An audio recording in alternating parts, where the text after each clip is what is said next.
أنفسكم وأهليكم نارا وقودها الناس والحجارة عليها ملائكة غلاظ شداد لا يعصون الله ما أمرهم ويفعلون ما يؤمرون ويقول نبينا محمد صلى الله عليه وسلم كلكم راع وكلكم مسؤول عن رعيته متفق عليه الجامعة السلفية কর্তৃক আয়োজিত আজকের এই মহতী আয়োজনের محترم رئيس الجلسة فضيلة الشيخ عبد الرزاق بن يوسف حفظه الله فضيلة الأستاذ الدكتور مصلح الدين مشايخ وعلماء এবং আজকের এই মহতী মাহফিলে সমাবেত সম্মানিত দ্বীনী ভাই বোনেরা, আধুনিক যুগে সন্তান লালন পালন এবং আমাদের বাবা মায়ের কর্তব্য অত্যন্ত গুরুত্বপূর্ণ একটি বিষয়। আজকের বিশ্বে মুসলিম কমিউনিটি বা সমাজ খুব বড় একটা সমস্যা ফেস করছে এবং সেই সমস্যা হচ্ছে সন্তানদের লালন পালন। এক্ষেত্রে অত্যন্ত ভয়াবহ রকমের ত্রুটি আমরা বিভিন্ন মুসলিম সমাজে বিভিন্ন দেশে আমরা লক্ষ্য করছি, অথচ সময়টা আধুনিক, সময়টা প্রগতির, সময়টা নানা রকম উন্নয়নের, যেখানে শিক্ষা উপকরণ, শিক্ষা পদ্ধতি, প্রচার মাধ্যম, পত্র পত্রিকা, বইপত্র প্রচুর, কিন্তু আজকের মুসলিম বিশ্ব অবাক বিস্ময়ে লক্ষ্য করছে আমরা আমাদের কাঙ্ক্ষিত প্রতিষ্ঠান পাচ্ছি। আমরা লক্ষ্য করছি আমাদের মা বাবারা সঠিকভাবে সন্তানকে গড়ে তুলতে পারছেন না। আজকের এই বর্তমান সময় তাই সবকিছুর সাথে এই বিষয়টি আমাদের আলোচনা আসা দরকার। আল কোরআন আমাদেরকে এই বিষয়ে কি রসদ জুগিয়েছে, আল কোরআন আমাদেরকে নবী আম্বিয়াদের মাধ্যমে এই ব্যাপারে কি আদর্শ উপস্থাপন করেছে, কি পদ্ধতি উপহার দিয়েছে, এগুলো আজকে আমাদের জানা দরকার। কারণ আমরা জানি ইসলামের একদম শুরু থেকে শেষ পর্যন্ত মুসলিমদের সবচেয়ে ইফেক্টিভ টুলস অথবা উপাদান, উপকরণ, অস্ত্র যাই বলি না কেন, সেটি হচ্ছে আল ইলমুস সাহিহ, আল ইলম আস-সাহিহ, বিশুদ্ধ জ্ঞান। এবং এই বিশুদ্ধ জ্ঞান অবশ্যই ওহী বিশুদ্ধ জ্ঞান।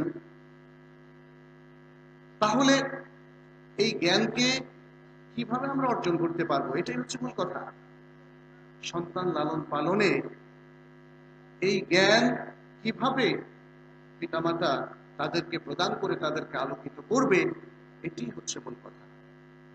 আর আমরা জানি এই বিশ্বের বর্তমান সমাজে যত কাজই আমরা করি না কেন, সবখানে কিন্তু এক্সপার্টাইজ দরকার, মাহারা, আল মাহারা অর্থাৎ দক্ষতা প্রয়োজন। কেউ যদি প্রকৌশলী হতে চান তার দক্ষতা প্রয়োজন, কেউ যদি ফিজিশিয়ান বা ডাক্তার হতে চান তার দক্ষতা প্রয়োজন, ভালো শিক্ষক হতে চান, ভালো প্রশাসক হতে চান, ভালো অ্যাডমিনিস্ট্রেটর হতে চান, ভালো ব্যবসায়ী হতে চান, দক্ষতা প্রয়োজন। একটা জায়গা আমরা মিস করে যাচ্ছি, সেটি হচ্ছে ইলম অর্জনের জায়গাটা, ইসলাম পরিপালনের জায়গাটা, ইসলামকে সঠিকভাবে বোঝার জায়গাটা, কোরআনকে পড়ার এবং সুন্নাহকে বোঝার বিষয়টা। এখানে মনে হয় যেন মুসলিম উম্মার মধ্যে একটা ধারণা তৈরি হয়েছে যে এখানে বুঝে কোনো এক্সপার্টাইজ প্রয়োজন নেই, এখানে বুঝে কোনো দক্ষতার প্রয়োজন নেই। যেই কারণে আজকে আমরা অত্যন্ত বেদনার সাথে লক্ষ্য করছি যে আমাদের কাঙ্ক্ষিত ওলামায়ে কেরাম তৈরি হচ্ছে না। আমাদের মা বাবারা আমাদের সন্তানদেরকে আলেমে দ্বীন বানাচ্ছেন না, এবং বানানোর জন্য যে প্রস্তুতি দরকার, যে প্রশিক্ষণ দরকার, যে পারিবারিক শিক্ষার দরকার, সেখানে চরম ঘাটতি আমরা লক্ষ্য করছি। কি করণীয়, কি করণীয়, এই প্রশ্নটা আমাদের কাছে বারবার দেখা দিচ্ছে।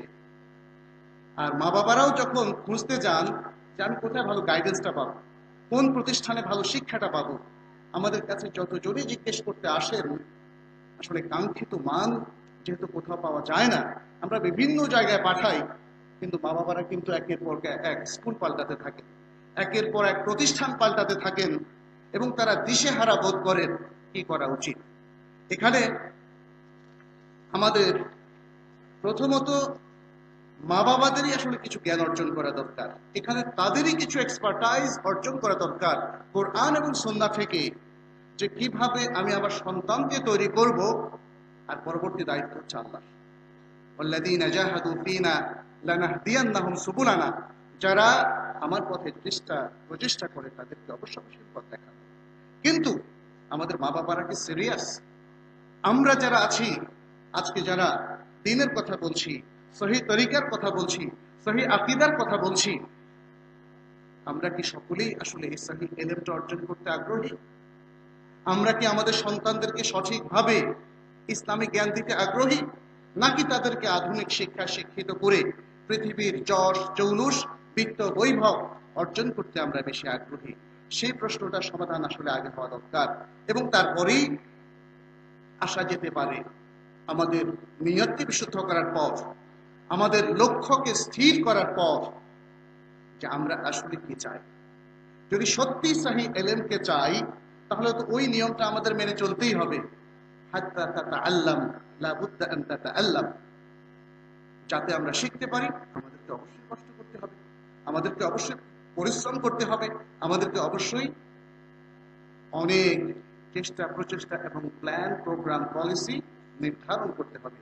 সে কথাটাই তো সূরা তাহরিমের 6 নম্বর আয়াতে আল্লাহ তাআলা আমাদের উপর অবধারিত করে দিয়েছেন, হে ঈমানদারেরা, তোমরা তোমাদের নিজেদেরকে এবং পরিবার পরিজনকে জাহান্নামের আগুন থেকে বাঁচাও, যার অঙ্গার হবে মানুষ এবং পাথর, আর যার উপর পাহারার দায়িত্ব দেওয়া হয়েছে ফেরেশতাদের, অত্যন্ত কঠোর প্রকৃতির ফেরেশতাদেরকে দায়িত্ব দেওয়া হয়েছে, এমন যারা আল্লাহ যা নির্দেশ করেন কখনো তা অমান্য করে না, এবং আল্লাহ যা নির্দেশ করেন, তারা যে বিষয় নির্দেশিত হয়, আদিষ্ট হয়, তারা সে বিষয় সঠিকভাবে পালন করে। অতএব আল্লাহর নির্দেশ পালনের জন্য প্রথমে নিজেকে প্রস্তুত করতে হবে। এখানে কিছু এক্সপার্টাইজের প্রয়োজন। আমাদের বাবা মা, যাদের কাছে আমরা আশা করি তারা একটা নতুন জেনারেশন গড়ে তুলবে, একটা নতুন জাতি গড়ে তুলবে, নাগরিক সম্প্রদায় গড়ে তুলবে, তারা কি নিজেরা প্রস্তুত? তারা কি নিজেরা বিশুদ্ধ আকীদার আলোকে আলোকিত? তারা কি বিশুদ্ধ জ্ঞান অর্জন করেছে? তাদের কাছে কি সবই ক্লিয়ার? এখানে আমাদের আরো কয়েকটা জিনিস মনে হয় ক্লিয়ার হওয়া দরকার। আমরা অনেক সময় মনে করি আকীদার মেইন কিছু প্রোগ্রাম অথবা ইনফরমেশন, তথ্য, ইলম আমাদের কাছে আসার সাথে আমরা পুরো যোগ্যতা অর্জন করি। এটাও বোধহয় ঠিক নয়। আকীদার এই বিশুদ্ধতা অর্জনের পাশাপাশি জাগতিক ব্যবস্থাপনার জ্ঞান আমাদের প্রয়োজন। অর্গানাইজিং পলিসি এবং অর্গানাইজিং যোগ্যতা আমাদের দরকার। আমরা সবকিছু সঠিকভাবে যোগান দিতে পারছি তো? সুন্দর করে নিজেদের সন্তানকে, নিজেদের পরিবারকে, নিজেদের প্রতিবেশী সহ সমস্ত লোকদেরকে নিয়ে আমরা যে শিক্ষা এবং যে শিক্ষা নীতি হওয়া দরকার, সেগুলো কি আমরা ঠিক মতো করতে পারছি? একটু আগে ডক্টর মুস্তাউদ্দিন উনি বলতেছিলেন সে কথাই, যে আসলে পৃথিবী, এবং যেখানে ধর্মনিরপেক্ষ পৃথিবী কিংবা আধুনিক বিশ্ব অথবা অমুসলিম বিশ্ব, ওয়েস্টার্ন ওয়ার্ল্ড যতটা এগিয়ে গেছে বিভিন্ন কাজে, আমরা কোথায় আছি? সত্যের এবং হকের অধিকারী এই দাবি নিয়ে আমরা যদি আর সব কাজের মধ্যে এগোতে না পারি, তাহলে সাফল্য কিন্তু আমাদের আসবে না। অতএব সম্মানিত উপস্থিতি, আমরা কোরআন সুন্নাহ বুঝবো, কিন্তু কোরআন সুন্নাহকে ইমপ্লিমেন্ট করার, বাস্তবায়ন করার, সেটা হোক ব্যক্তিগত ক্ষেত্রে এবং পারিবারিক ক্ষেত্রে, সামাজিক ক্ষেত্রে, রাষ্ট্রীয় ক্ষেত্রে, বৈশ্বিক ক্ষেত্রে, এই নাসগুলোকে, এই টেক্সট বা ভাষ্যগুলোকে বাস্তবায়ন করার আধুনিক কি পদ্ধতি হতে পারে, ব্যবস্থাপনা কি হতে পারে, সেই বিষয়টাই কিন্তু আমাদেরকে এক্সপার্ট হতে হবে। সে কথাটাই বলা উদ্দেশ্য। যাই হোক, আমি যেহেতু সময় খুবই অল্প, আমি কিছু পয়েন্ট শুধু আপনাদের সামনে পেশ করে যাব। আশা করছি হয়তো সেগুলোর মধ্যে আমাদের জন্য কিছু গাইডলাইন থাকবে, যদিও বিষয়টা অত্যন্ত গুরুত্বপূর্ণ। যা নিয়ে অনেক সেমিনার হতে পারে, অনেক ওয়ার্কশপ হতে পারে, যা নিয়ে অনেক গবেষণা হতে পারে, এবং সুদীর্ঘ গবেষণার ভিত্তিতে আজকের এই আধুনিক সময়ে কি টিপস হতে পারে আমাদের বাবা মায়েদের জন্য, কি টিপস হতে পারে আমাদের শিক্ষকদের জন্য, শিক্ষা প্রতিষ্ঠানের জন্য, সেগুলো কিন্তু আমাদের অবশ্যই লিপিবদ্ধ করতে হবে এবং সেগুলোকে সামনে রেখেই সবকিছু ঢেলে সাজাতে হবে। অন্যথায় সাফল্য আসবে না। সাফল্যের পথে যদি কেউ না চলে, শুধুমাত্র হকের দাবিটাই সাফল্যের দিকে আমাদেরকে ছেড়ে দেবে না। আজকের মুসলিম বিশ্ব যে কঠিন মুহূর্ত পার করছে, কঠিন অবস্থার মধ্যে নিপতিত হয়েছে, সেটাই আমাদের কাছে জ্বলন্ত প্রমাণ। অতএব আসুন আমরা যোগ্যতা অর্জন করি, আমরা আমাদের নিয়তের শুদ্ধতার সাথে ইখলাস ঈমানকে পোষণের পাশাপাশি যোগ্যতার ভিত্তিতে আমরা এই কাজগুলো করি। যে কথাটি এসেছে সন্তান লালন পালন, এর আরবি প্রতিশব্দ হচ্ছে আত-তারবিয়া। আত-তারবিয়া, তারবিয়া মানে হচ্ছে শিক্ষা দেওয়া এবং প্রশিক্ষিত করা। তারবিয়া মানে আবার লালন পালনও হতে পারে। তারবিয়া হচ্ছে একটা কমন ওয়ার্ড, কম্প্রিহেন্সিভ ওয়ার্ড, যেটা আসলে শিক্ষা প্রশিক্ষণের সাথে রিলেটেড যত কিছু আছে সবকিছুকে অন্তর্ভুক্ত করে। এই জন্য ইংরেজিতে তারবিয়াত শব্দের অনুবাদ করা হয় এডুকেশন, অথবা ইংরেজি যে এডুকেশন শব্দটা আছে যেটাকে আমরা শিক্ষা বলি, তার আরবি প্রতিশব্দ হচ্ছে আত-তারবিয়া। এই জন্যই বলা হয় যেমন ফ্যাকাল্টি অফ এডুকেশন কুল্লিয়াতুত তারবিয়া, কুল্লিয়াতুত তারবিয়া। কিন্তু তারবিয়ার পাশাপাশি আরেকটা শব্দ আছে আত-তালিম। আত-তালিম, তারবিয়া এবং তালিম, পার্থক্যটা কোথায়? তারবিয়া হচ্ছে অনেক ব্যাপক শব্দ, যেটা তালিম এবং আরো অনেক কিছুকে অন্তর্ভুক্ত করে, আর তালিম হচ্ছে খাস। তাহলে তালিম হচ্ছে আসলে একাডেমিক যে জ্ঞান, এটাকে শুধু বলা হয় তালিম, একাডেমিক জ্ঞান। অনেকটা আমরা বলতে পারি থিওরিটিক্যাল, তাত্ত্বিক যে জ্ঞান। এই জন্য তত্ত্ব দিয়ে একটা জাতির পূর্ণ বিকাশ হয় না, যে বিকাশটা হয় তারবিয়া দিয়ে। এই বিষয়টা কিন্তু আমাদের মনে রাখতে হবে।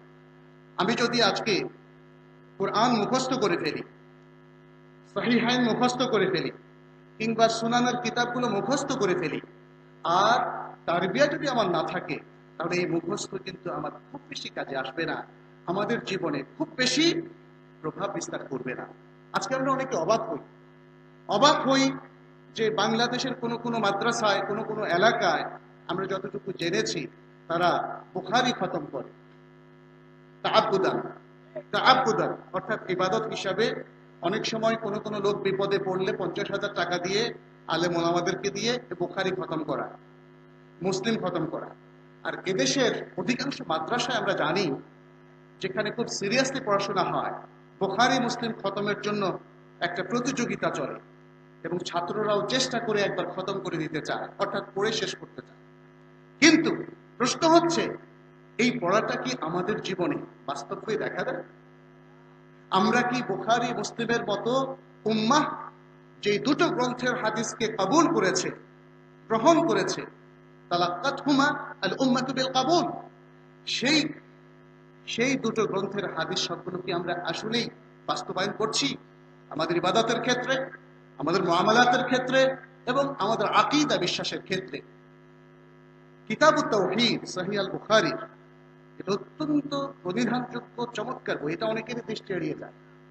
আমরা কিতাবুত তাওহীদের অন্যান্য বইগুলো হয়তো পড়ি, কিন্তু কিতাবুত তাওহীদ সহিহ আল বুখারী এর শরহ করেছেন আমাদের সম্মানিত শেখ এবং উস্তাদ প্রফেসর ডক্টর আব্দুল আল গুনাইমান, মদিনা ইউনিভার্সিটিতে তিনি পড়াতেন। 2 গ্রন্থে প্রায় 1000 পৃষ্ঠা। কোনো ব্যক্তি যদি কিতাবুত তাওহীদ সঠিকভাবে পড়ে এবং পড়ায়, তাহলে তাদের আকীদা সম্পূর্ণ বিশুদ্ধ হয়ে যাবে। সুবহানাল্লাহ। আমি এর উপর হালাকা করেছিলাম ঢাকায় প্রায় 2-3 বছর ধরে। সেখানে দেখলাম এই প্রথমবারের মতো, নিজেকে যেহেতু আমরা যখন পড়াই তখন ভালো করে পড়তে হয়, তখন দেখলাম যে আকীদার সমস্ত কাওয়ায়েদ এর মধ্যে আছে, সহিহ আকীদার সবকিছু এখানে আছে। সুবহানাল্লাহ। যাই হোক, আমি বলছিলাম সে কথাই যে তাহলে তারবিয়ার প্রয়োজন আছে। ডক্টর মুহাম্মদ শাইবানী, মদিনা ইউনিভার্সিটির আরেকজন প্রখ্যাত প্রফেসর, ওনাকে আমি জিজ্ঞেস করেছিলাম, আমার যে অবজারভেশন তাতে দেখতে পাচ্ছি যে অনেকেই কোরআন পড়ে, হাফেজুল কোরআন, অথবা হাদিস পড়ে, কুল্লিয়াতে শরিয়াতে পড়ে, শরিয়া ফ্যাকাল্টিতে পড়ে, কিন্তু এদের মধ্যে সেই আখলাকটা দেখতে পাচ্ছি না যে আখলাকটা আসলে আমরা তাদের কাছে আকাঙ্ক্ষা করি। এটা কেন হয়? আমি তখন সম্ভবত ডক্টরা করতাম মদিনা ইউনিভার্সিটিতে, তখন এই প্রশ্নটা ওনাকে দেখেছিলাম। বলেছে মানসুর, এর কারণটা হলো এর সাথে তারবিয়াকে তারা সংযোজন করেনি। তারা পড়েছে, এটা হচ্ছে তালিম, একাডেমিক পড়া পড়েছে, পরীক্ষায় ভালো রেজাল্টের উদ্দেশ্যে সে পড়েছে, হয়তো মুমতাজও হয়েছে, বাট কোরআন এবং সুন্নাহর যে নুসুস গুলো, এগুলো যেই যেই তারবিয়াটা বহন করছে, সেই তারবিয়াটা কিন্তু তারা নেই। এজন্য দেখেন, আমরা আজকে তাফসির পড়ি, আমরা আজকে হাদিসগুলো পড়ি, কিন্তু আমরা কি একটা নোক্তা, একটা বিশেষের মানে পয়েন্টের প্রতি খেয়াল রাখছি? التطبيق العملي للآية في الوقت المعاصر، التطبيق العملي للحديث في الوقت المعاصر। আজকের যুগে এই আয়াতটাকে কিভাবে বাস্তবায়ন করা যেতে পারে? যদিও কমন কিছু আমরা বুঝি, কিন্তু এই জিনিসগুলোকে আমাদের সবার দিকে চোখে আঙ্গুলিয়ে দেখিয়ে দেওয়া দরকার। যাই হোক, তাহলে তারবিয়া এই শব্দের মূল অর্থটা হচ্ছে প্রতিপালন করা, পরিপালন করা, ব্যক্তি এবং যত ব্যক্তি আছে এই সমাজে তাদেরকে এমনভাবে তৈরি করা এবং তাদেরকে এমনভাবে গড়ে তোলা। এখানে আমরা ইসলামিক তারবিয়াতের সংজ্ঞাটা দেব, যেহেতু তারবিয়ার একটা জেনারেল সংজ্ঞা আছে, কিন্তু ইসলামিক সংজ্ঞাটা হচ্ছে এই যে যাতে করে সে তার আকীদা, যাতে করে সে তার ইবাদত, এবং যাতে করে সে তার আখলাক এবং তার আকলিয়া এবং তার মানে শারীরিক সব দিক থেকে সে পরিপূর্ণ একজন মানবে পরিণত হয়। সুতরাং তারবিয়ার অর্থ এটা নয় যে সে শুধু একটা দিকে সে ভালো হয়ে যাবে, যেমন সে হাদিস মুখস্থ করে ফেললো, এটাকে তারবিয়া বলা হয় না। হাদিস মুখস্থ করলো এবং হাদিস অনুযায়ী আমল করলো, সুবহানাল্লাহ, এই বিষয়টা খুব জরুরি। কোরআন পড়লো, কোরআনের আদলে তার নিজের জীবনকে, সমাজকে সে তৈরি করলো, এটা হচ্ছে তারবিয়াতের মূল কথা। তাহলে আমাদের সন্তানদের তারবিয়াতের প্রশ্ন যখন আসে পরিপালনের, কিভাবে আমরা তাদেরকে তৈরি করব? এমন ভাবে তৈরি করব যেন এই ছোট্ট সন্তান যখন থেকে বুঝতে শেখে, তখন থেকেই সে আল্লাহর প্রতি সঠিক ধারণা পোষণ করে। তখন সে ইসলামের প্রত্যেকটা মৌলিক জিনিসগুলো যা তার সাথে মানানসই এবং ম্যাচ করে বয়স অনুযায়ী, সে অনুযায়ী তার পরিশুদ্ধি ঘটতে থাকে একের পর এক, এবং সে আস্তে আস্তে আরো বেশি জ্ঞান শিখতে শুরু করে। এবং তখন থেকে ইসলামের মূল আখলাকটাও তার মধ্যে আসতে হবে, আদাব ইসলামিয়া তাকে ধারণ করতে হবে। সে বুঝতে হবে সালামটাই তার জন্য সম্ভাষণের সবচেয়ে চমৎকার পদ্ধতি, গুড মর্নিং, নমস্কার, নমস্তে, এগুলো নয়। এবং এভাবে আখলাকের আরো উন্নত যে সাইটগুলো আছে, তার জন্য বিভিন্ন আদাইয়া, গুরুজনদের সাথে কিভাবে আচরণ করবে, উস্তাদদের সাথে কিভাবে আচরণ করবে, সহপাঠীদের সাথে কিভাবে আচরণ করবে, প্রতিবেশীদের সাথে কিভাবে আচরণ করবে, বসার সময়, উঠার সময়, খাওয়ার সময় ইত্যাদি আখলাকের নানা দিকগুলো আছে। এবং সে কিভাবে বিনয় অর্জন করবে, কিভাবে অহংকার থেকে নিজেকে বাঁচাবে, এই জিনিসগুলো তার মধ্যে থাকবে। আরেকটা বিষয় হচ্ছে আকলিয়া। আকলিয়ার তারবিয়াতটা খুব গুরুত্বপূর্ণ একটা বিষয়। আর তারবিয়া আল আকলিয়া বলা হয়, আর তারবিয়া আল আকলিয়া, তার মানে হচ্ছে বুদ্ধির পরিপক্কতা অর্জনে তাকে সহযোগিতা করতে হবে। এটা কিভাবে? এটা ইসলামিক মৌলিক নীতিমালার আলোকে। এখানে ইসলামিক মৌলিক নীতিমালা তাদেরকে বুঝিয়ে দিতে হবে। হয়তো কঠিন কায়দা আমরা তাদেরকে বলবো না, ছোট্ট বাচ্চাকে, কিশোরকে আমরা এটা বলবো না যে তুমি মুখস্থ করো লা ইজতিহাদা মা'আন নাস, কারণ এটা তো সে বুঝবে না। যখন কোন শরীয়তের টেক্সট বা ভাষ্য পাওয়া যাবে, তখন আর কোনো গবেষণা চলবে না। কিন্তু এটা যদি এইভাবে আমরা কায়দা আকারে বোঝাতে নাও পারি, তাদেরকে সেই ইমপ্রেশনটা দেব যে আমাদের কাছে দলিল হলো কোরআন এবং সুন্নাহ। অর্থাৎ ছোট্ট ছেলেটা ছোট সময় থেকে শিখবে যে কিভাবে ডিল করতে হয় অন্যদের সাথে, এবং প্রত্যেক জায়গায় তার দলিল হচ্ছে কোরআন এবং সুন্নাহ। আমি ছোট্ট একটা উদাহরণ বলি, উদাহরণটা আমি আর কয়েক জায়গায় বলেছি। আমি একবার দেশের বাইরে বেড়াতে গিয়েছিলাম, এবং সেখানে সকালে পরিবারের সকলে মিলে আমরা নাস্তা করছিলাম, ছেলেরা। ছোট্ট একটা ছেলে ঘুম থেকে উঠে এসে আমাদেরকে বলল, হ্যাভ ইউ সেড বিসমিল্লাহ, হ্যাভ ইউ সেড, পুরো English speaking, have you said বিসমিল্লাহ। চোখ থেকে ভালো করে ঘুমও যায়নি, সোফায় এসে বসলো, আমরা নিচে নাস্তা এখনো শুরু করি। বললো যে তোমরা কি বিসমিল্লাহ বলেছ? আল্লাহু আকবার। এটা হচ্ছে তারবিয়া। যাকে তার বাবা মা অত্যন্ত সুন্দর তারবিয়া দিয়ে গড়ে তুলেছে, সে 4 বছর বয়সে বড়দেরকেও নসিহত করা শিখেছে। রাসূল সাল্লাল্লাহু আলাইহি ওয়াসাল্লামের হাদিসকে সত্যিকারের তাদবির দিয়েছে। প্রত্যেক কাজের শুরুতে কি বলতে হয়? ইয়া গুলাম সামিল। ইবনে আব্বাস রাদিয়াল্লাহু তাআলা আনহু রাসূল সাল্লাল্লাহু আলাইহি ওয়াসাল্লাম সেটাই শিখিয়েছিলেন। ইহফাদিল্লাহ। আছে তারবিয়াতের উপর অনেক সুন্দর সুন্দর এক্সাম্পল আছে ইসলামের মধ্যে। যা হোক, তাহলে এই হচ্ছে ইসলামের দৃষ্টিতে তারবিয়া, যেটা সন্তান লালন পালনকেই বোঝায়। আর আমরা সন্তান লালন পালনকে বুঝতে বোঝাচ্ছি অন্যরকম। কি? সন্তানকে ভালো মতো খাওয়ানোটা অবশ্যই আমাদের ইসলামী তারবিয়াতের মধ্যে পড়ে। সন্তান অসুস্থ হলে তার চিকিৎসা, এটাও ইসলামী তারবিয়াতের মধ্যে পড়ে। কিন্তু শুধু এটার মধ্যেই ইসলামী তারবিয়াত সীমাবদ্ধ নয়। তার যে মেন্টাল গ্রোথ, তার যে মেন্টাল প্রিপারেশন, সেগুলো কিন্তু আমাদের গুরুত্ব দিতে হবে। আজকে আমরা সন্তানকে ভালোবাসি, তাকে সব থেকে সেবা দিচ্ছি, কিন্তু তার ইসলামিক তারবিয়াতের সেবাটা তাকে দিচ্ছি না। তাকে আমরা বঞ্চিত করছি ভালো নাগরিক হওয়া থেকে, ভালো মুসলিম হওয়া থেকে, ভালো মুমিন হওয়া থেকে, কোরআন সুন্নাহর সঠিক অনুসারী হওয়া থেকে। অথচ ইসলামী তারবিয়ার মূল কথাই হচ্ছে সেটি। তাহলে আজকের সন্তানকে আপনি যদি কোরআন ঠিক মতো না পড়ান, অথবা শুধুমাত্র এলাকার মুয়াজ্জিন যে ভালো করে তেলাওয়াত করতে পারে না তাকে কোরআনের শিক্ষক হিসেবে নিযুক্ত করেন, তাহলে এটা কিন্তু তার অধিকার আদায় হলো না। সন্তানকে সঠিকভাবে তারবিয়ত দেওয়া হলো না। কোরআন তাকে সঠিকভাবে শেখানো এবং ইসলামী শিক্ষার মৌলিক বিষয়গুলো তাকে সঠিকভাবে শেখানো, আল্লাহকে পরিচয় করে দেওয়া, আল্লাহ কোথায় থাকেন সে বিষয়গুলো তাকে বলা, এবং আল্লাহর যে বৈশিষ্ট্যগুলো আছে, গুণাবলীগুলো আছে, সে সম্পর্কে তাকে ধারণা দেওয়া, এটা খুবই জরুরি। 2 বছরের বাচ্চাও কিন্তু বুঝে। যখন আলেমের ফ্যামিলিতে ছোট বাচ্চারা মানুষ হয়, বাবা মা খুব সতর্ক থাকেন, এই বাচ্চারা নামাজ পড়ে, এই বাচ্চারা আল্লাহ বললেই উপরের দিকে তাকায়, তার মানে হচ্ছে তারা বুঝতে পারে যে আল্লাহ আল্লাহ আরশের উপর আছেন। এগুলো হচ্ছে তারবিয়া। আমি বিদেশে বিভিন্ন জায়গায় যখন এরকম কিছু ছোটখাটো মাজলিস বা আলোচনা হতো, সেখানে যখন বাচ্চারা আসতো, জিজ্ঞেস করতাম অনেককে ইসলামের রোকন কয়, কিশোর হাই স্কুল হয়তো ক্লাস 10-এ বা 12 ক্লাসে পড়ে। দেখা যাচ্ছে যে অনেকে বলতো যে 3টা, 5টা, 6টা, 8টা, 12টা। ইসলামের রোকন এটা কি কোনো সাধারণ জিনিস যে খুব জটিল জিনিস যে সাধারণ মুসলিমরা জানবে না? কয়টা ইসলামের রোকন? 5টা। ইমানের রোকন কয়টা? 6টা।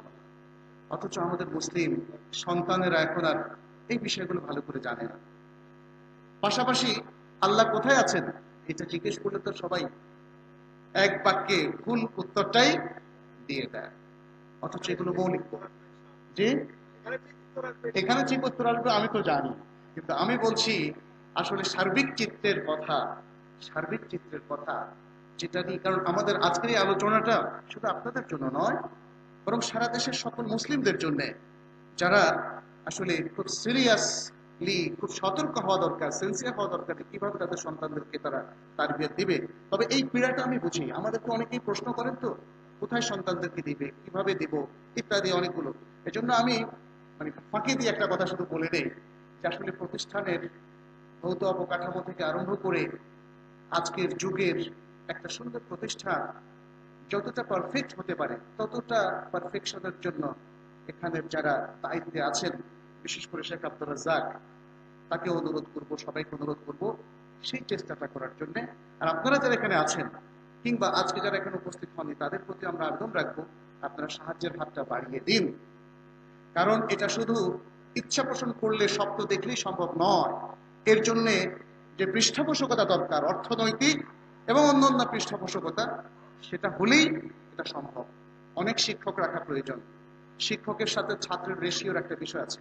একটা আন্তর্জাতিক লাইব্রেরি প্রয়োজন, একটা মারহাত প্রয়োজন যেখানে গবেষণা হবে, একটা মারহাত প্রয়োজন যেখানে আরবি ভাষা কোর্স হবে, এবং বিভিন্ন আকসাম ইলমিয়া, এগুলো দরকার। এবং আরেকটা দরকার মনে হয় আজকের এই মাদ্রাসাগুলোতে, সেটা হচ্ছে প্যারেন্টিং এর উপরে বা তারবিয়ার উপরে কোর্স ওপেন করা। এবং আমি বলবো আমাদের যে সিলেবাস আছে, এই সিলেবাসটাকেও রিভাইজ করতে হবে। শুধু আগের লোকদের মতো ওই ধারাবাহিকতা রক্ষা করলে চলবে না। আজকে এই যে তারবিয়ার কথা যেটা বললাম, এটাকে ইংরেজিতে প্যারেন্টিং বলা হয়, এবং সারা বিশ্বে যে যার মতো নিজস্ব বিশ্বাস প্রসূত তারা কিন্তু প্যারেন্টিং এর কোর্স দিয়ে যাচ্ছে। আপনারা ইউটিউবে গেলে দেখবেন আরবিতে আছে, ইংরেজিতে আছে, বহু ভাষায় আছে, এমনকি বাংলা ভাষায় অনেকে শুরু করেছে। কিন্তু এই প্যারেন্টিং এর কোর্সটা, যেটা তারবিয়ার উপর আমরা আজকে কথা বলছি, এই কোর্সটা কতটা পারফেক্ট হতে পারে এটা নির্ভর করবে যে কতটা কোরআন সুন্নাহ থেকে, কোরআন সুন্নাহর পলিসি অনুযায়ী আমরা এই কোর্সটা উপহার দিচ্ছি। এটার উপরে নির্ভর করবে কত ভালো মুসলিম এই প্যারেন্টসরা দিতে পারবেন। এই জন্য বেশ কিছু জিনিস আজকের আমাদের মানে ক্যারিকুলামের মধ্যে বা মুকাররাত দেরাসিয়ার মধ্যে, মানাহিজুত তালিমের মধ্যে আমাদের ঢোকানো দরকার। তার মধ্যে এটা হচ্ছে একটা তারবিয়া, তারবিয়া নাফসিয়া, অথবা ইলমুন নাফস তারববি, বিভিন্ন রকম সাবজেক্ট আছে। এই সাবজেক্টগুলো ঢুকাতে হবে। মাকাসিদুশ শরিয়া ঢুকাতে হবে, কারণ এই নতুন সাবজেক্টগুলো কিন্তু কোনো বেদাত না, বরং এগুলো হচ্ছে নতুন নতুন ডিসিপ্লিন যার মাজাল শরিয়াতে আছে। কোরআনের যে কোনো বিষয় ভিত্তিক, আজকে আমরা দেখতে পাচ্ছি কোরআনকে বিষয় ভিত্তিক সাজানো হচ্ছে, তাই না? বিষয় ভিত্তিক সাজানোটাকেও অনেক সময় সাবজেক্ট হিসাবে আমরা পড়তে পারি। কোরআনের মধ্যে তারবিয়ার অনেক কথা আছে। এখানে আপনাদের সামনে আমি দু একটা জিনিস শুধু দেব, যেহেতু সময় আমাকে দেওয়া হয়েছে মাত্র 35 মিনিট বা 40 মিনিট, এর মধ্যে সে আধা ঘন্টা এর মধ্যেই শেষ। যা হোক, এর মধ্যে কয়েকটা আয়াত এবং কয়েকজন নবীর ঘটনা আমি শুধু বলে যাব, ব্যাখ্যা হয়তো করার সুযোগ নেই। সেখানে বোঝা যাবে যে কোরআন তারবিয়া নিয়ে কতটা গুরুত্ব দিয়েছে, নবী রাসূলগণ তারবিয়াকে তাদের দাওয়াতের মধ্যে, তাদের তালিমের মধ্যে কতটা ইন্টিগ্রেট করেছেন, সেই জিনিসগুলো স্পষ্ট হবে। তার আগে আরেকটা জিনিস শুধু একটু শেয়ার করব। তারবিয়া এর উদ্দেশ্যটা কি, সন্তান লালন পালন এবং তাদেরকে শিক্ষা দানের মূল উদ্দেশ্যটা কি, সেটা আমাদেরকে ফিক্স করতে হবে। এখানে 7টা পয়েন্ট আমি উল্লেখ করছি। 1 নম্বর হচ্ছে যে আমাদের সন্তানদেরকে তাদের জন্মের পর থেকে শেষ নিঃশ্বাস পর্যন্ত আল্লাহ তাআলার নির্দেশ মানার প্রতি এবং তার নিষেধাজ্ঞা, অর্থাৎ যে বিষয়গুলো নিষেধ করেছেন সেগুলো বর্জন করার প্রতি তাদেরকে প্রশিক্ষিত করা। যেন প্রত্যেক শিশু চিন্তা করে, এটা কি আল্লাহ পারমিশন দিয়েছেন তাহলে করব, পারমিশন দেননি তাহলে বর্জন করব। তাহলে এইভাবে প্রশিক্ষিত করা, এটা হলো 1 নম্বর টার্গেট। 2 নম্বর টার্গেট হচ্ছে যেন আমাদের সন্তানরা যে কোনো মূল্যবোধ এবং আখলাককে ইহতিরাম করে, রেসপেক্ট করে, তার মধ্যে একটা মূল্যবোধ গড়ে ওঠে। আজকে কিন্তু সে মূল্যবোধ হারা, আমাদের সন্তানরা আজকে মূল্যবোধ হারা। তারা বড়দের সাথে দুর্ব্যবহার করে, তাচ্ছিল্য করে, রিক্সাওয়ালা বৃদ্ধ হওয়ার পরেও তুই করে কথা বলে, এই রিক্সা যাবি। আমার সামনে এরকম একটা ঘটনা ঘটেছিল, বিশ্ববিদ্যালয়ের এক তরুণ আমি দেখেছি, বললো যে এই রিক্সা যাবি, রিক্সাওয়ালা বুড়ো আমার পাশেই ছিলেন, যে দেখেন তো এই ছেলেটা বিশ্ববিদ্যালয়ের ছাত্র আর আমাকে কিভাবে তাচ্ছিল্য করলো, এটাই কি তাদের শিক্ষা? তাহলে বোঝা গেল যে এই সন্তান বিশ্ববিদ্যালয় পর্যন্ত উপনীত হয়েছে, কিন্তু মূল্যবোধ সে অর্জন করেনি, মূল্যবোধ সে হোল্ড করছে না, ধারণ করছে না। আর আমাদের তারবিয়ার মধ্যে এই মূল্যবোধটুকু আমরা প্রতিষ্ঠিত করব তাদের মধ্যে। 3 নম্বর হচ্ছে যাতে আমাদের সন্তানরা সাঈদ হয়। সাঈদ মানে হলো সুখী।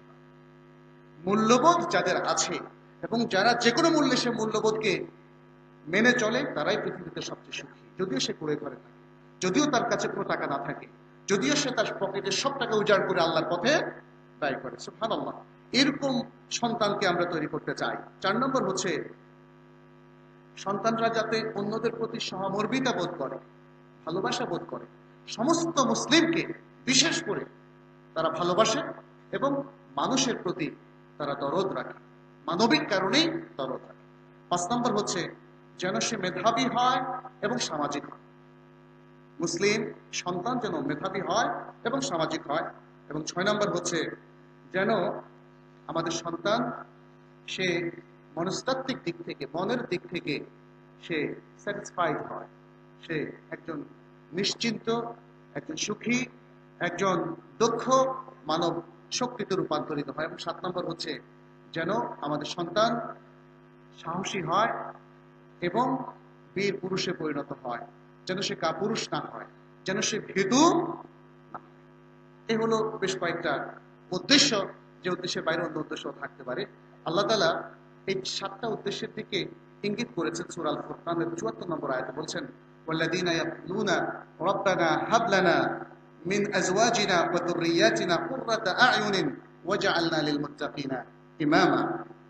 যারা বলে হে আমাদের রব, আমাদেরকে প্রদান করুন আমাদের স্ত্রী এবং সন্তানদের থেকে এমন স্ত্রী এবং সন্তান যারা আমাদের জন্য নয়ন জোড়ানো হয়, এবং আমাদেরকে তাদের জন্য মুত্তাকিদের জন্য ইমাম বানিয়ে দিন।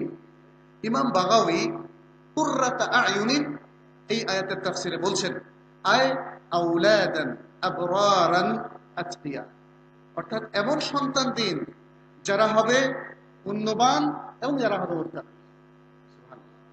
ইয়াকুলুনা, তারা বলবে, এই সন্তানরা বলবে বা মা বাবারা বলবে ইজআলহুম সালিহিন, তাদেরকে পুণ্যবান বানিয়ে দিন। ফাতুকিররু আয়ুনানা, তাহলে এই সন্তানরা আমাদের চোখকে জুড়িয়ে দিবে। কারণ বাবার কাছে সবচেয়ে ভালো লাগে যখন সন্তান সৎ হয়, যখন সন্তান জ্ঞানী হয়, যখন সন্তান আলোকিত হয়, যখন সন্তান দেশের সম্পদ হিসাবে বিবেচিত হয়। ইবনুল কাইয়িম রাহিমাহুল্লাহ তিনি বলছেন, যদি সন্তান ভালো না হয় তারবিয়াতের অভাবে, তিনি বলছেন ওয়াকাম মিম্মান আশকা ওয়ালাদাহু ওয়া ফালদাতা কাবিদিহি ফিদ দুনিয়া ওয়াল আখিরাতি বিইহমালিহি ওয়া তারকি তা'দীবিহি ওয়া i'ানাতিহি আলা শাহওয়াতিহি। তিনি বলছেন কত লোকেরাই তো তাদের সন্তানকে শাকী দুর্ভাগা সন্তানে পরিণত করেছে, যে সন্তান তার কলজার টুকরা দুনিয়া এবং আখিরাতে দুর্ভাগা পরিণত করেছে, কারণ তারা তারবিয়ত দেয়নি, তাকে সঠিকভাবে শিক্ষা দেয়নি, বরং তাকে তার ইচ্ছা মতো চলতে দিয়েছে। আজকাল আমাদের অনেক মা বাবারা সন্তানকে নিষেধ করেন, আদর দেয় অথবা ছেড়ে দিয়ে রাখে, অথবা তিনি ব্যস্ত থাকেন, তার সময় থাকে না, সন্তানকে তারা গড়ে তুলতে পারেন না। আচ্ছা, আমরা কোরআনের দিকে যদি তাকাই তাহলে দেখব কোরআন সন্তানের ব্যাপারে গুরুত্ব আরোপ করেছে। নবী রাসূলদের মধ্যে যারা উলুল আজম, তাদের মধ্যে যেমন ইব্রাহিম আলাইহিস সালামকে আমরা দেখি, তিনি তার দুই সন্তান ছিল ইসহাক এবং ইসমাইল। এই দুই সন্তানকে তিনি তৈরি করেছিলেন। ইসহাক এর ঘরে তো পরবর্তীতে অনেক হাজার হাজার নবী আম্বিয়ারা এসেছিলেন, আর ইসমাইল আলাইহিস সালামের ঘটনা সূরা সাফফাতের মধ্যে ডিটেইলস তুলে ধরেছে। কিভাবে এমন সন্তান হলো ইসমাইল? বাবা যখন বলল সত্য তোমাকে দেখছি, আল্লাহ আমাকে তোমাকে জবে করার জন্য নির্দেশ দিচ্ছেন, সন্তান বলছেন ইফআল বিমা তুমার, যা তোমাকে নির্দেশ দেওয়া হয়েছে তা তুমি পালন করো, নির্দ্বিধায় পালন করো। আজকে কোনো সন্তান কি সেটা পারবে? কারণ সেই তারবিয়ত নেই। ইব্রাহিম আলাইহিস সালাম তার সন্তান ইসমাইল আলাইহিস সালামকে যে তারবিয়ত দিয়েছেন, সেটা আজকে আমাদের মা বাবারা দিতে পারছে না। তারা সজাগ নয়, সতর্ক নয়, ফলে ইসমাইলের মতো এমন সুন্দর সন্তান, সুসন্তান আর গড়ে উঠছে না। এছাড়া তো আরো অনেক ইতিহাস আমরা জানি, তার বিবাহকে নিয়ে, তার স্ত্রীকে তালাক দেওয়ার বিষয়টা নিয়ে এবং নতুন স্ত্রী পরিগ্রহণের বিষয় নিয়ে বাবা তারবিয়তকে কিভাবে অম্লান বদনে গ্রহণ করেছেন। এ হচ্ছে সঠিক তারবিয়ত, যে তারবিয়তের মধ্য দিয়ে শুধু ছোট্ট বয়সেই নয়, শৈশবে নয়, বরং অধিক বয়সেও সন্তান কিন্তু বাবার ইনস্ট্রাকশন মেনে চলবে। কারণ সন্তান জানে, যেমন ইব্রাহিম আলাইহিস সালামের ক্ষেত্রে সন্তান জানে বাবা একজন নবী, বাবা একজন রাসূল, অতএব কোয়ালিফাইড পারসন, তার কথা আমাকে মেনে চলতে হবে। আজকাল আমাদের সন্তানরা একটু বড় হওয়ার পরে, কিশোর কিংবা তরুণ হওয়ার পরে আর বাবা মাকে মানে না, কারণ বাবা মা সেই তারবিয়ত দেননি। এরপরে যদি আমরা দেখি, যেমন ইয়াকুব আলাইহিস সালাম, তিনি তারবিয়ত দিয়েছিলেন তার সন্তানদেরকে, সব সন্তানদেরকে তারবিয়ত দিয়েছেন, বিশেষ করে ইউসুফ আলাইহিস সালামকে। ইউসুফ আলাইহিস সালাম পরবর্তীতে নবী হলেন। অন্য সন্তানরা যদিও একটা সময় তারা কিছু চক্রান্ত করেছিল ইউসুফ আলাইহিস সালামের বিরুদ্ধে, কিন্তু শেষ পর্যন্ত এসে তারাও তওবা করেছে এবং ইউসুফ আলাইহিস সালামও তাদেরকে মাফ করে দিয়েছেন। এই সবই হচ্ছে ইয়াকুব আলাইহিস সালামের তারবিয়তের ফসল। এবং এরপরে অত্যন্ত গুরুত্বপূর্ণ আরেকটা তারবিয়ত আমরা দেখি, আল্লাহ তাআলা সূরা লোকমানের মধ্যে যেটা কোট করলেন, সেটি হচ্ছে লোকমান আলাইহিস সালাম কিভাবে তার সন্তানদেরকে তারবিয়ত দিলেন। যে তারবিয়তটা এখানে দিলেন, এটা হচ্ছে তারবিয়া আল ইলমিয়া। তারবিয়া আল ইলমিয়া অন্যদের তারবিয়াগুলো কমন, সব তারবিয়াকে শামিল করে, কিন্তু এটা হচ্ছে স্পেশালি তারবিয়া আল ইলমিয়া, অর্থাৎ সন্তানকে ইলমি দিক থেকে কি করে গড়ে তুলতে হবে। লোকমান তার সন্তানকে সেই ওসিয়ত দিলেন এবং সেই ওসিয়তকে কিয়ামত পর্যন্ত আগত পৃথিবীর সকল মানুষের জন্য মহান আল্লাহ তাআলা নিজেই কোট করলেন তার নিজের কালামে পাকের মধ্যে, যাতে করে কিয়ামত পর্যন্ত আগত সমস্ত মানুষ যারা শিক্ষা নিয়ে ভাবে, শিক্ষা পলিসি নির্ধারণ করে, শেষ করছি ইনশাআল্লাহ, সেই বিষয়গুলো তারা মনে রাখে। আমরা এখানে দেখতে পাচ্ছি লুকমান আলাইহিস সালাম তিনি তার প্রথম পলিসি নির্ধারণ করলেন তাওহীদের প্রতিষ্ঠা এবং শিরক সম্পর্কে তাদেরকে সতর্ক করা। তাহলে এটা হচ্ছে প্রধান কাজ। পিতামাতা তার সন্তানকে সঠিক আকীদা শিক্ষা দিবে, তার মূল ভিত্তি হলো তাওহীদের প্রতিষ্ঠা আর শিরকের মূলোৎপাটন বা শিরক সম্পর্কে সতর্ক করা। সেজন্যই তিনি বললেন, ইয়া বুনাইয়া লা তুশরিক বিল্লাহ, আমার প্রিয় ছেলে, আমার প্রিয় সন্তান, তুমি আল্লাহর সাথে শরীক করো না। এটা কিন্তু তাওহীদের ঘোষণা। শরীক না করলেই তাওহীদ প্রতিষ্ঠা হয়, আর শরীক করলে তাওহীদ বিপন্ন হয় এবং শিরক প্রতিষ্ঠা হয়। ওয়াল ইয়াদু বিল্লাহ। দ্বিতীয় আরেকটা বিষয়, যদিও এটা ওসিয়তের মধ্যে অন্তর্ভুক্ত ছিল না, এটা আল্লাহর ওসিয়ত। যখন আল্লাহর সবচেয়ে আলা দরজার হক রক্ষা করার জন্য বাবা তার সন্তানকে নির্দেশ দিলেন, তখন আল্লাহ এই বাবার হক, মায়ের হক রক্ষার জন্য এই সন্তানকে আরেকটা ওসিয়ত করে দিলেন, এবং সেটা আমাদের এডুকেশন পলিসির মধ্যে চলে আসলো। কিভাবে? আল্লাহ বলছেন, ওয়াসাইনাল ইনসানা বিওয়ালিদাইহি, আর আমরা মানুষকে নির্দেশ দিলাম তার মা বাবার সাথে যেন সুন্দর আচরণ করে। এরপরের বিষয়গুলো এখানে আছে। বাবা মায়ের সাথে সুন্দর আচরণের মূল নীতিটা কি হবে সেটা এখানে সুন্দর করে বলে দেয়া আছে। এটাও কিন্তু বাবা মাও শিখিয়ে দিতে হবে। বাবা মাও সন্তানকে শিখিয়ে দিতে হবে বাবা মায়ের বিষয়গুলো, হকগুলো সন্তান কি করে জানতে পারে। সুতরাং এর মধ্য দিয়ে সন্তান ওয়ালাদে সালেহ হবে, ইয়াদউ লাহু, যে তার জন্য পরবর্তী দোয়া করবে। আচ্ছা, এরপরে বলছেন আনিশকুরলিল্লাহ, আল্লাহর জন্য শুকর, আল্লাহর শুকরিয়া জীবনের প্রত্যেকটা ক্ষেত্রে, এটাও আমাদের এডুকেশন পলিসির মধ্যে থাকতে হবে এবং বাবা মার শিক্ষা প্রশিক্ষণের মধ্যে থাকতে হবে। এরপরে আকীদার আরেকটা গুরুত্বপূর্ণ চ্যাপ্টারে চলে আসলেন লুকমান, যখন তিনি বললেন, ইয়া বুনাইয়া ইন্নাহা ইন তাকু মিসকালা হাববাতিন মিন খারদালিন ফাতাকুন ফি সাখরাতিন আও ফিস সামাওয়াতি আও ফিল আরদ ইয়াতি বিহাল্লাহ। সন্তানকে এই আকীদাটা শেখাতে হবে। হে প্রিয় বৎস, যদি কোনো বস্তু এটা সর্ষে দানা পরিমাণও হয়, অথবা এটা কোনো শিলা পাথরের ভেতরে অবস্থান করে, অভ্যন্তরে অবস্থান করে, অথবা আসমানে মহাশূন্যের কোথাও কিংবা জমিনের মধ্যে কোথাও থাকে, ইয়াতি বিহাল্লাহ, আল্লাহ সেটা নিয়ে আসতে পারেন। আল্লাহ এতটাই সক্ষম, এই ধারণাটা, ইমানের এই প্রবল ধারণাটা তাদেরকে দিতে হবে। আজকে আমাদের তরুণরা এই শিক্ষা থেকে বঞ্চিত হওয়ার কারণে আজকে ইসলামের বিরুদ্ধে, আল্লাহর বিরুদ্ধে, নবীর বিরুদ্ধে তারা ব্লগিং করে। ওয়াল ইয়াদু বিল্লাহ। তরুণদেরকে এই শিক্ষাটা তাদের মা বাবা দেয়নি।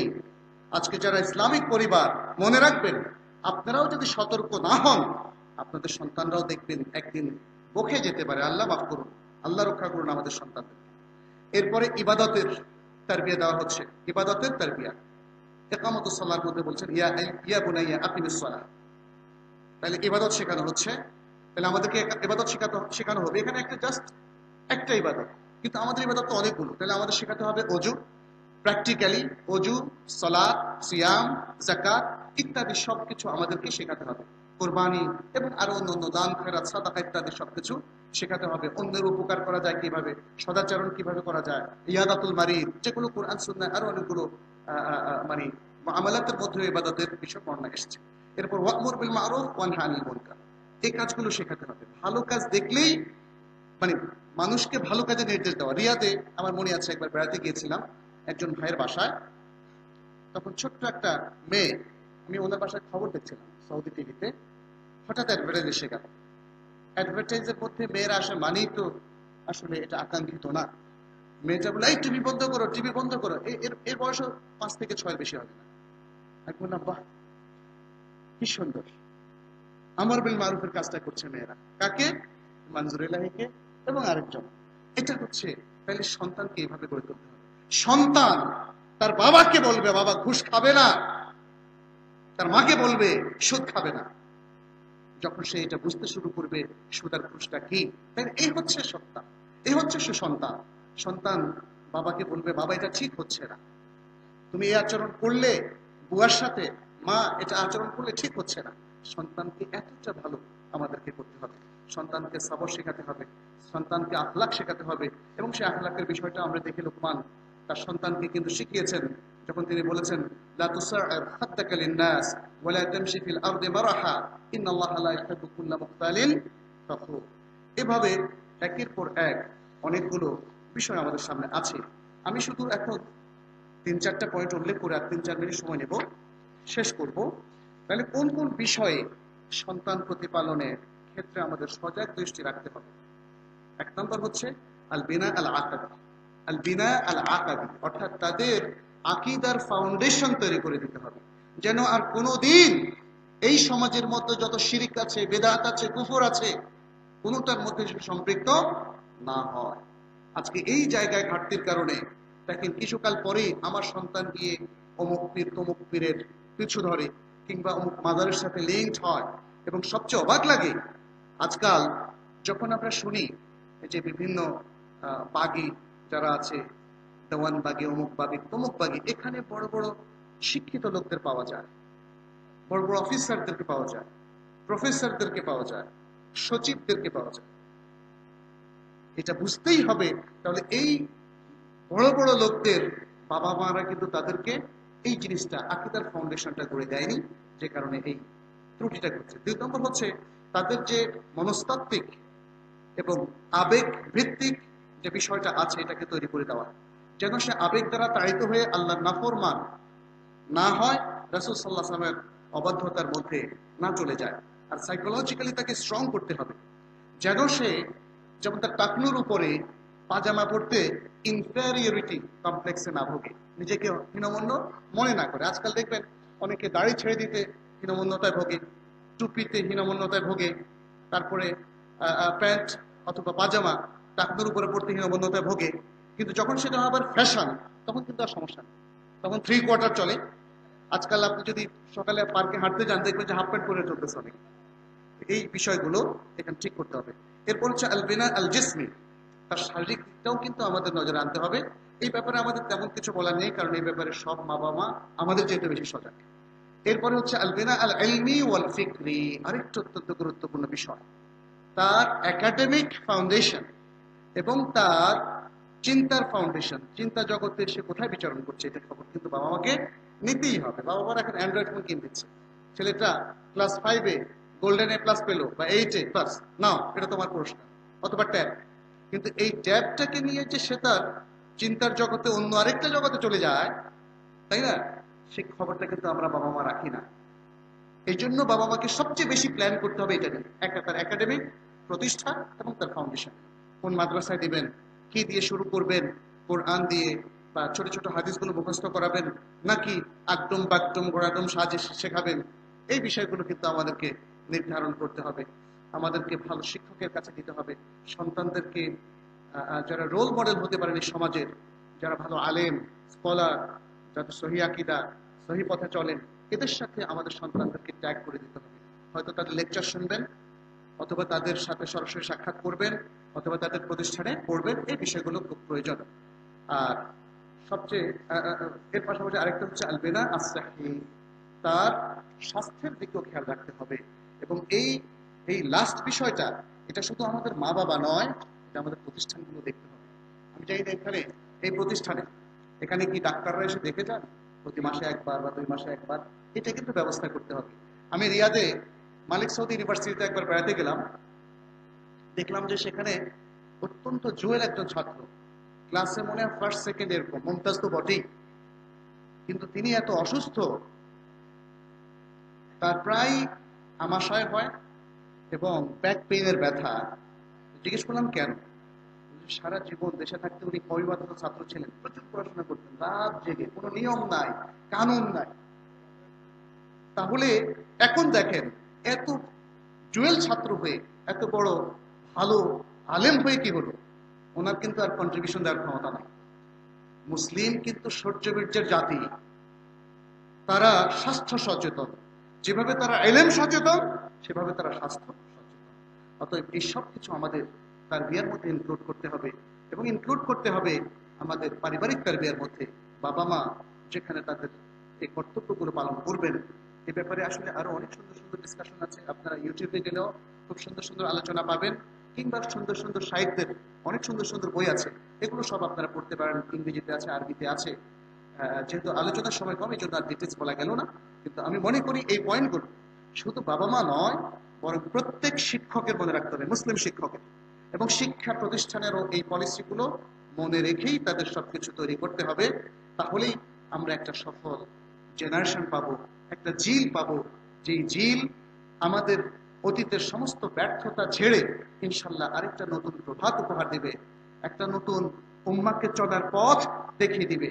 আমি দোয়া করি আল জামিয়া সালাফিয়া যেন এটি দেশের অন্যতম একটা ভালো বিদ্যাপীঠে পরিণত হয়, একটা দেশের মডেল প্রতিষ্ঠানে পরিণত হয়, এবং সাথে সাথে আমাদের শুধু ছাত্রছাত্রীদের নয়, বরং ছাত্রছাত্রীদের বাবা মা যারা আছে তাদেরও শিক্ষা এবং প্রশিক্ষণের ব্যবস্থা করে। আল্লাহ আমাদেরকে সে তৌফিক দান করুন, আমাদের এই প্রচেষ্টাগুলোকে কবুল করুন, আমাদেরকে জীবনের পথে কোরআন সুন্নাহ ভিত্তিক এগিয়ে যাওয়ার তৌফিক দান করুন, সবসময় সঠিক কথা শুনে বুঝে আমল করার তৌফিক দান করুন। হাদা ওয়া সাল্লাল্লাহু সাল্লাম আলা নবিয়িনা মুহাম্মদ ওয়া আলা আলিহি ওয়া আসহাবিহি আজমাইন। সুবহানাকাল্লাহুম্মা ওয়া বিহামদিক আশহাদু আল্লা ইলাহা ইল্লা আনতা আস্তাগফিরুকা ওয়া আতুবু ইলাইক। আসসালামু